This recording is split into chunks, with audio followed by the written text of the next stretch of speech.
Bratislava má ako hlavné mesto Slovenskej republiky 17 mestských častí.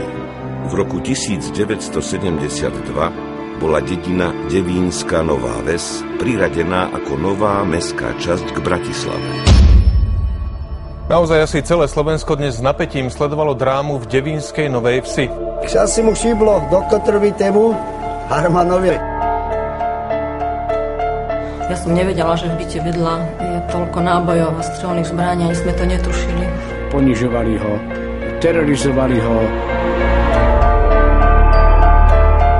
Jediné riešenie videl v tom, že zobral tú zbraň do ruky. A on len stále kričal, ten cigán takto ma držal okolo pásu a stále kričal, nestrelaj ma, ja s nima nič nemám. Ja si myslím, že keď som policajt, tak keď mám tú flintu, tak ho tam odjebem. To bolo decko, viete, jaké? On mal 12 rokov a nikdy v živote si nezapálil cigaretu, lebo si to nemohol dovoliť, jeho mama by ho zabila.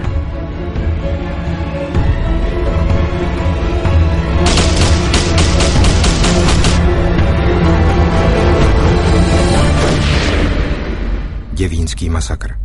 Případ masového vraha od vašich sousedů. Znáte dobře svého souseda?